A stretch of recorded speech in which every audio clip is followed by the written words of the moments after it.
China, a cradle of world civilization, the land that invented printing, paper, and gunpowder. And under successive dynasties, the center of a vast empire that stretched from the Pacific Ocean to the Himalayas, and from the eastern steppe to the tropical South China Sea. The Chinese call it Zhonggua, the central state or middle kingdom. And for more than 2,000 years, its emperors claimed a divine mandate to rule over Tianxia, all under heaven. Since 1644, this great empire has been ruled by the Qing dynasty. They are ethnic Manchu from the north, though most of their subjects are Han Chinese. By the 19th century, the empire spans 14.5 million square kilometers and receives tribute from many smaller neighbors. Around 450 million people live within these borders, 1/3 of the world's population. It is also estimated that China accounts for 1/3 of the world's wealth. The imperial capital, Peking, and major hubs such as Nanking and Canton are among the greatest cities in the world. It is a multi-ethnic empire whose self-proclaimed aim is not economic or political expansion, but the maintenance of harmony. A worldview that derives from Confucius, a sage of the 6th century BC. His teachings have governed society in both public and private realms for 2,000 years. Fundamental values, such as reverence for parents and ancestors, loyalty and benevolence, seek to create an orderly and harmonious society. It is also one that is rigidly conservative. Young men from well-to-do families spend years studying the Confucian classics in preparation for the imperial civil service exam. This is the only route to the higher levels of the Qing administration. But governed by scholarly bureaucrats and an emperor who is both revered and feared, China is failing to keep up with a rapidly changing world.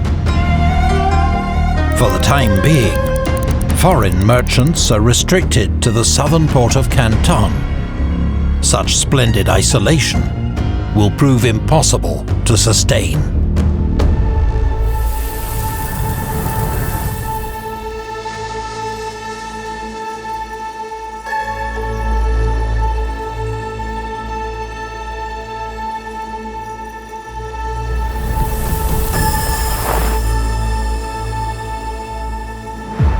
(1839) marks the beginning of China's Century of Humiliation. For years, British merchants had been smuggling opium from India into China, a vastly lucrative trade. The consequences for China are an addiction epidemic. But when Qing officials seize and destroy large quantities of the drug in Canton, the British react with force. Using superior naval technology, the British quickly overpower the antiquated Chinese fleet. The Chinese are forced to sign the Treaty of Nanking, the first of what will later be called the Unequal Treaties. The treaty grants special rights to the British, opening 5 ports to British merchants and ceding the territory of Hong Kong. A second Opium War soon extends similar advantages to France and the USA. The Russian Empire further exploits Chinese weakness to seize territory in the northeast. While a horrifying civil war, the Taiping Rebellion, devastates South and Central China for 14 years. The death toll is estimated at 40 million. Making it one of the bloodiest conflicts in history. While China suffers, her enemies grow stronger. In 1895, a newly modernized Japan long seen as inferior to China, easily defeats the Qing navy and wins territorial concessions of its own. Westerners mock China as the sick man of Asia, a giant fallen prey to the imperialism of foreign powers, better adapted to life in the modern world. But by the turn of the 20th century, there is a growing sense of outrage among the Chinese people, and a determination to fight back.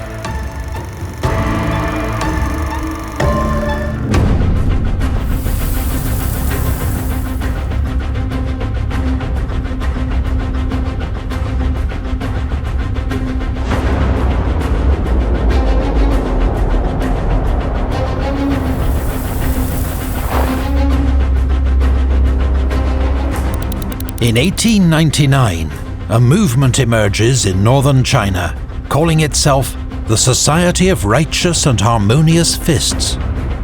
Its members become better known as the Boxers. They are outraged by the weakness of the Qing dynasty, the spread of Christianity, and China's repeated humiliations. Their goal? To expel all foreigners from China and end the shameful concessions made to them. The Boxers begin by attacking Western-funded railways, Christian missionaries, and Chinese converts. In June 1900, thousands of Boxers enter Peking and lay siege to the area in the city where foreigners live.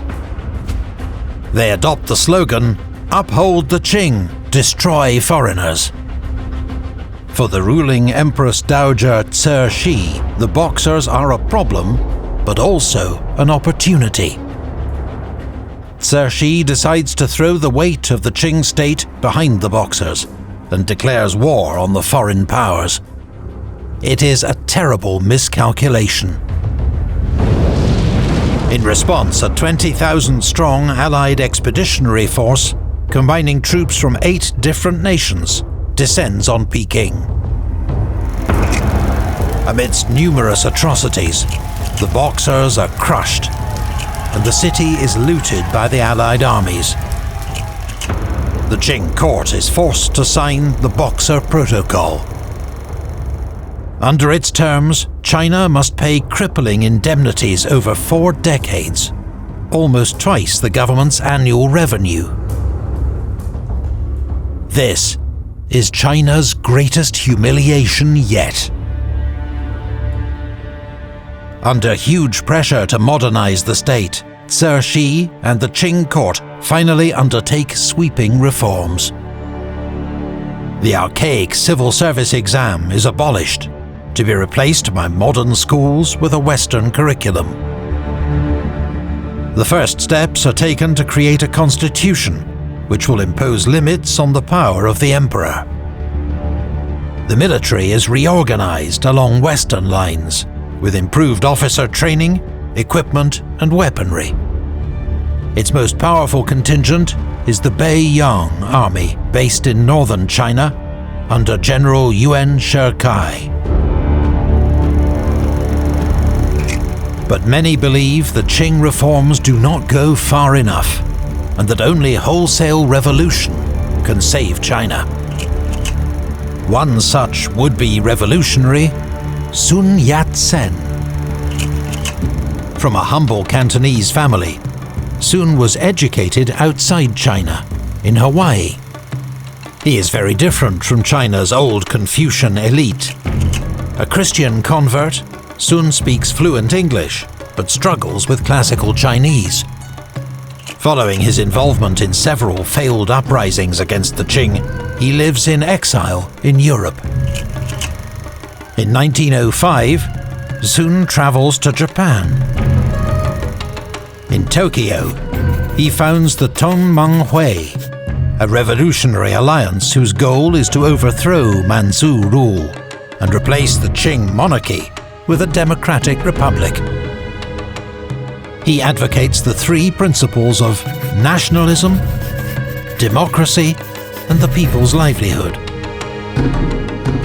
To his supporters, Sun Yat-sen represents hope in a new future. And that future seems to be drawing closer. In 1908, after a turbulent 47-year reign, Empress Dowager Cixi dies at the age of 72. The imperial throne of China falls to a 2-year-old infant, Pu Yi. At a time of crisis and mounting opposition, the Qing dynasty has never been weaker.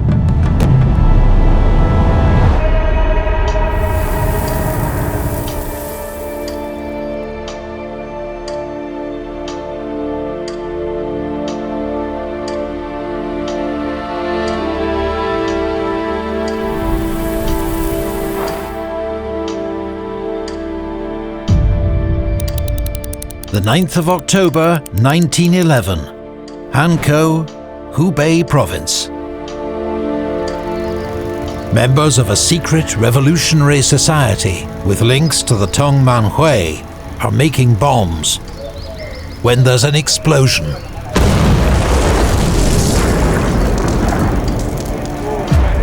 Their cover blown, the authorities arrest and later execute several of the group's leaders.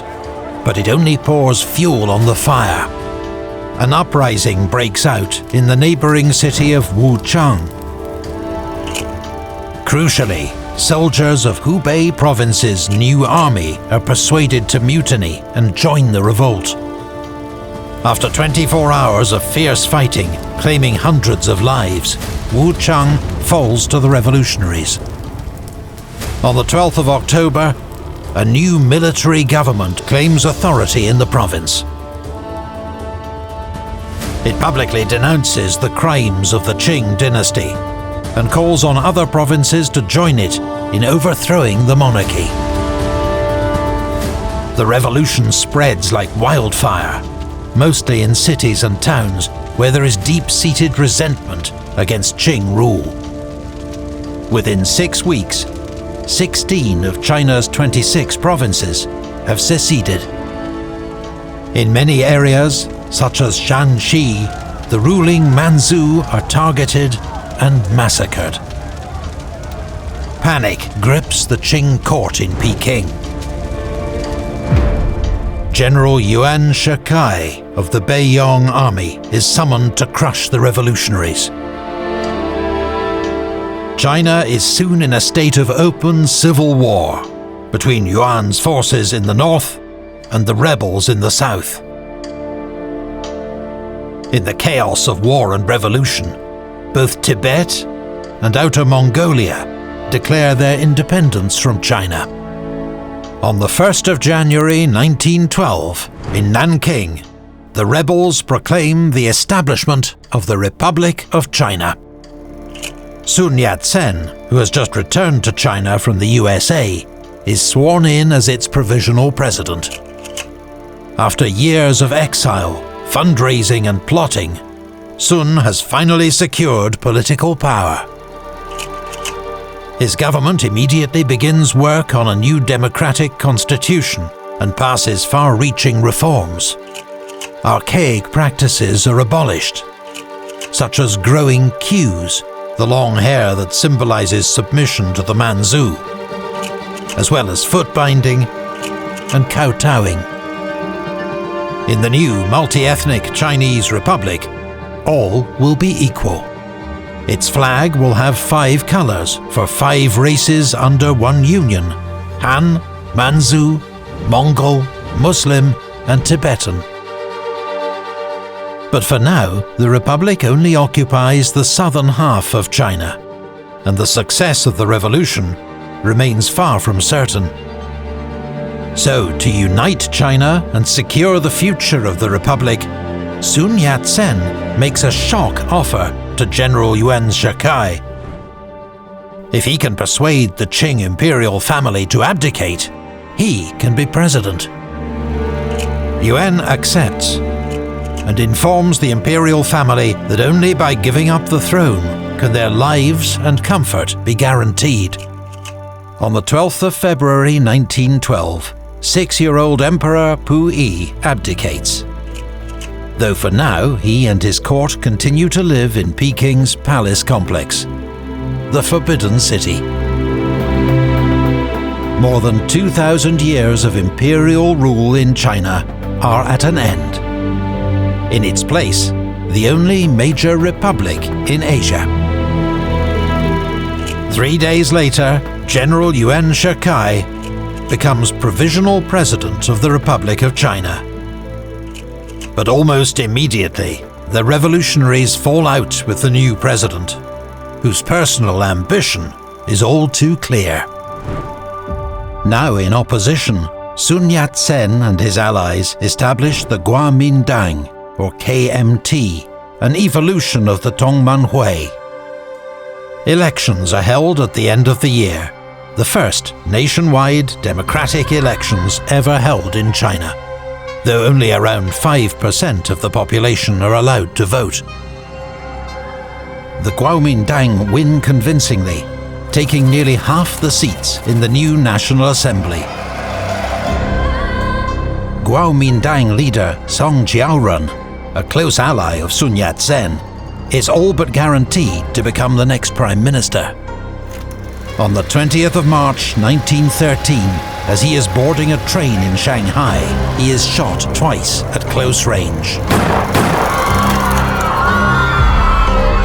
No conclusive evidence is ever found, but it's widely believed the assassination was carried out on President Yuan's orders. China's first democratic elections will prove to be its last. The next year, rivalry between the Kuomintang and President Yuan's government explodes once more into armed conflict. But Yuan's Beiyang army is too strong. The Kuomintang and its supporters are defeated. The party is outlawed, and Sun Yat-sen returns to exile in Japan. Yuan Shikai has successfully grabbed power for himself. China is now, in effect, a military dictatorship. But the president is unable to solve any of the problems he's inherited from the Qing Empire. He dies of natural causes just 3 years later, and China slides back into chaos.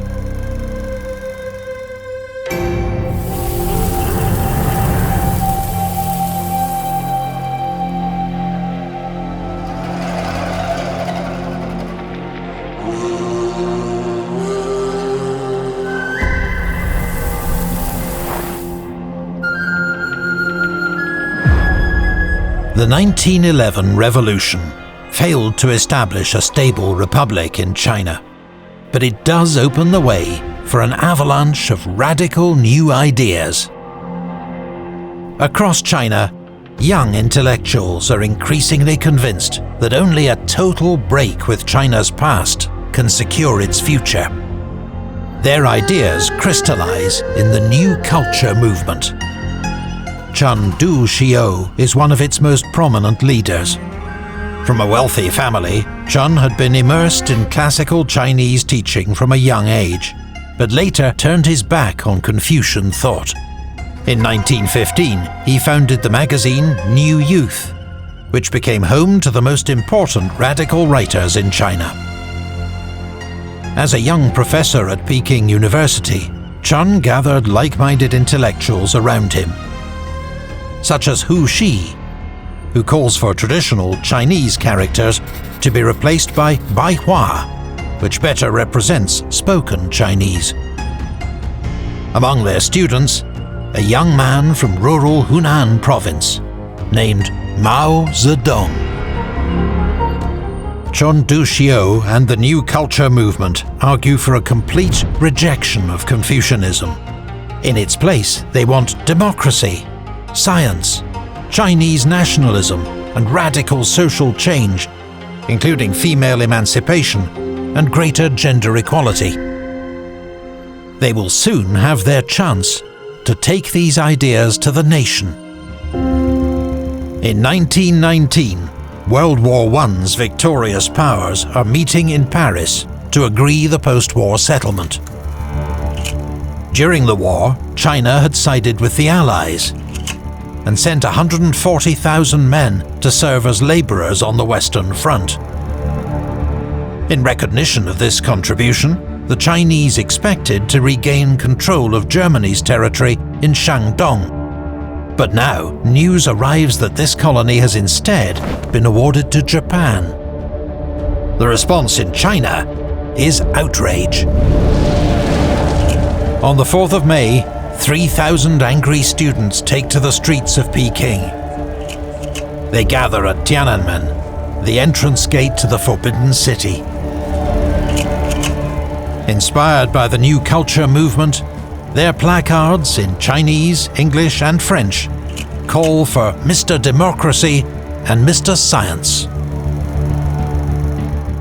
Protests spread across the country, uniting students and workers against the government and the Western powers, who are seen to have betrayed China yet again. The protests achieve little in the short term, but will come to be seen as a watershed in China's march towards a modern, nationalist future. Many protesters are now disillusioned with Western liberal democracies. Some turn to Marxism, inspired by the success of the 1917 revolution in Russia, which seems to offer a model for total national transformation. Among these converts, the 25-year-old Mao Zedong. He writes, "I venture to make a singular assertion. One day, the reform of the Chinese people will be more profound than that of any other people. And the society of the Chinese people will be more radiant than any other people.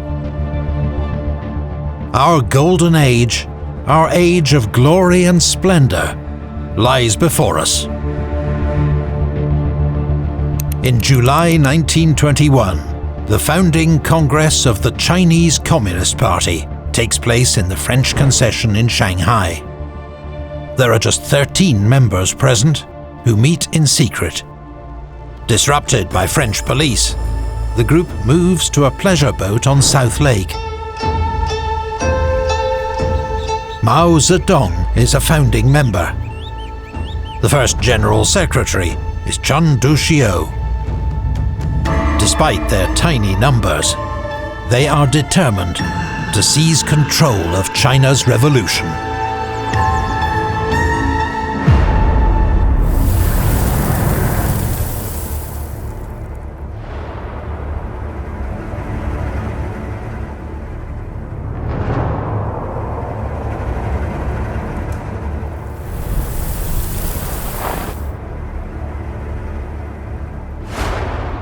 Following the death of the dictator Yuan Shikai, China had slid back into civil war. Generals compete to control the government in Peking, while the country is torn apart by rival warlords with their own private armies. Some are little more than organized criminals in uniform. The most prominent groups are the Zhili clique, the Anhui clique, and the Fengtian clique, each named after their provincial power base. By 1921, Sun Yat-sen's Kuomintang has established a military government of its own in Canton. Both the Kuomintang and communists realize they can only obtain power if they first defeat the warlords. Both believe they can use the other to reach their goal. In 1923, with the Soviet Union's backing, the Chinese Communist Party allies itself with the Kuomintang in a pact known as the First United Front. Chinese communists are urged to join the Kuomintang, which is itself transformed with the help of Soviet advisors, funds and arms. Soviet advisors also helped to set up a military academy on Huangpu Island. It will be run by Sun's chief military advisor, a rising star named Chiang Kai-shek. His aim is to mold the Kuomintang army into a disciplined and effective fighting force. But just months later, while visiting the north to negotiate with the warlords, Sun Yat-sen falls ill.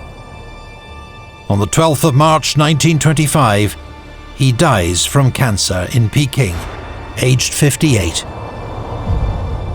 His last words: peace, struggle, save China. Sun's death leaves the Kuomintang in disarray, and China at a crossroads.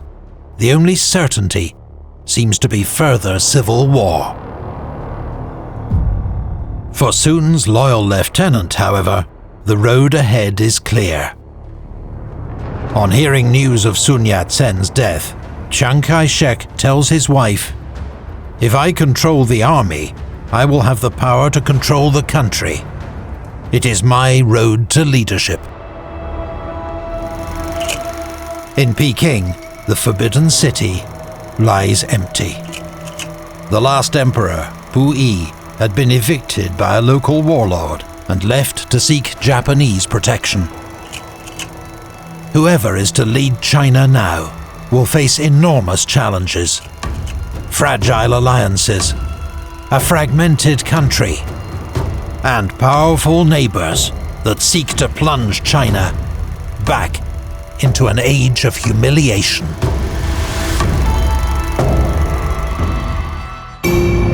Can't wait for the next episode? Great news! We already made it! Episode 2 of The Rise of China covers the rise of Chiang Kai-shek as his Kuomintang army takes on the warlords and the communists, forcing Mao and others to undertake their legendary Long March. But once again, foreign predators wait in the wings, ready to exploit a divided China. And if you want to watch it right now, 5 weeks before it's on YouTube, you can head over to prestige streaming service Nebula. There you can see this episode and our entire catalogue ad-free. Plus, every sign-up actively supports our work as we strive to bring you ever more ambitious history documentaries across a wide range of topics. Nebula is built and curated by creators like us, which means that it's a platform where you're guaranteed to find high-quality videos made with passion and integrity about fascinating topics.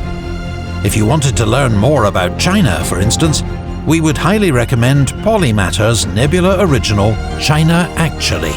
This far-reaching series explores the contrast between the image presented by Beijing and the real lives of 1.4 billion people.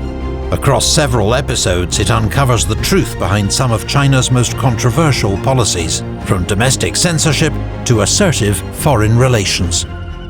So, once you've explored the origins of modern China with epic history, you can lift the lid on contemporary China with Polymatter.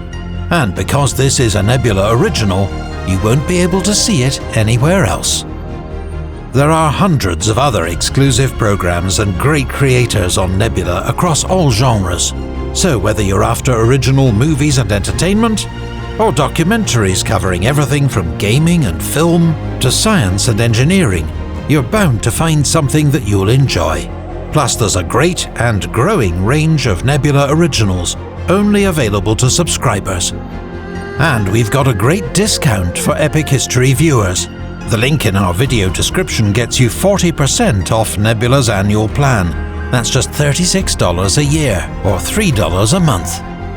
Even better, the Nebula Lifetime plan offers lifetime access, no strings, for $300, and helps Nebula to fund more of its original, creator-owned series.